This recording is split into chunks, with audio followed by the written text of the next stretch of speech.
पाठ 4 करुणा की वर्षा। आरंभ करने से पहले प्रस्तुत पाठ में जल की खोज में भटकने वाले एक प्यासे यात्री की यात्रा का वर्णन किया गया है। स्वच्छ जल की कमी आज भी एक कठिन समस्या है, जिसका हल हम सबको मिलकर ढूंढना है। गर्मी का मौसम था। एक मुसाफिर कहीं जा रहा था। उसे बहुत प्यास लगी थी। वह सामने बहती नदी के पास गया। पास जाकर उसने जैसे ही नदी के जल में हाथ डाला, किसी ने उसे आवाज लगाई, रुको, मेरे जल को मत छुओ, यह पीने के लायक तो क्या छूने के योग्य भी नहीं है। मुसाफिर, लेकिन मुझे बहुत जोर से प्यास लगी है और तुम निर्मल जल बहाने वाली पहाड़ की पुत्री हो।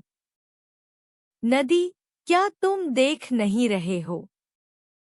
मेरा जल कितना दूषित हो गया है। बदबू के कारण मेरा दम घुट रहा है। मुसाफिर, मैं तो बहुत प्यासा हूँ। प्यास के कारण मेरे तो प्राण निकले जा रहे हैं। आगे कहाँ पानी मिलेगा? नदी, मुझे नहीं पता। अब तुम यहाँ से आगे बढ़ो। मुसाफिर आगे बढ़ चला। कुछ दूर जाने पर उसे पक्षियों की आवाज सुनाई दी। उसे वहाँ एक छोटा सा तालाब दिखा। तालाब के किनारे कुछ चिड़िया और जानवर थे, जो अपना मुंह पानी तक ले जा रहे थे, किंतु बिना पानी पिए अपना मुंह तुरंत वहाँ से हटा लेते थे। बेचैन होकर मुसाफिर ने कहा, ये पशु पक्षी जल क्यों नहीं पी रहे हैं? तालाब, मुसाफिर भाई, देखते नहीं, मेरा पानी अब पीने योग्य नहीं रहा। यहाँ फैली गंदगी के कारण अब मेरा पानी कीचड़ बन चुका है। तुम आगे जाओ।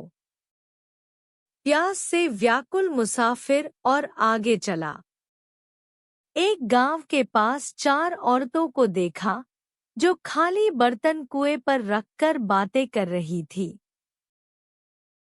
पहली, आज तो कुएं में पानी की एक बूंद भी नहीं है। दूसरी, हाँ, कल तो मैं गंदा पानी ही ले गई थी, किसी तरह छानकर प्यास बुझाई।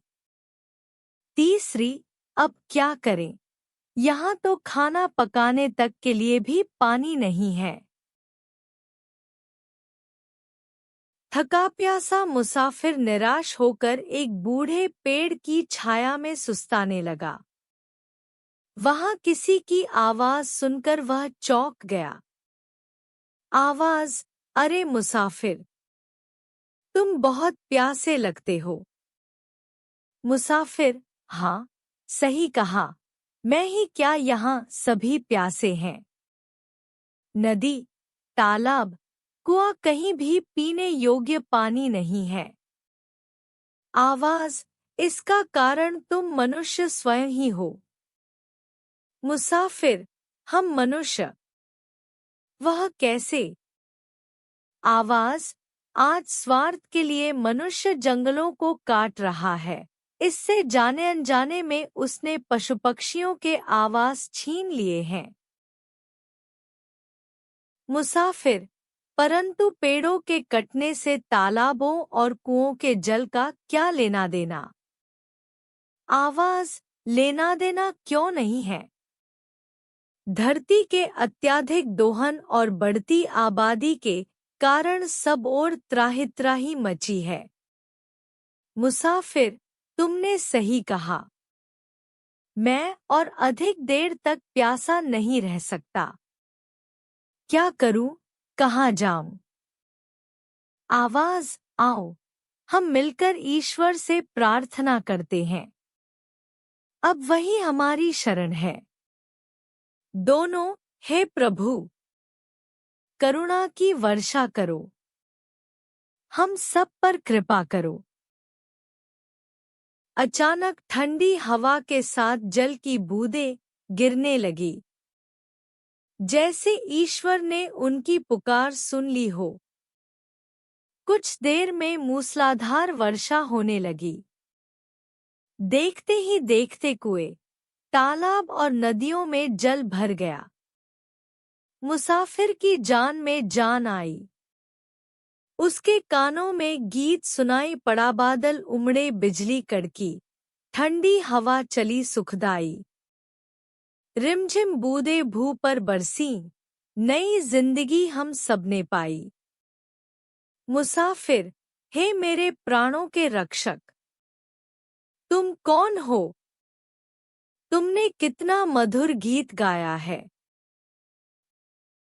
आवाज, मैं वही बूढ़ा बरगद का पेड़ हूँ, जिसकी छाया में तुम आराम कर रहे थे। मुसाफिर, अच्छा, तो तुम्हारे साथ मिलकर मैंने प्रार्थना की थी। हमारी प्रार्थना ईश्वर ने सुन ली। आपका बहुत बहुत धन्यवाद। आज आपने प्यासी धरती की प्यास बुझाई।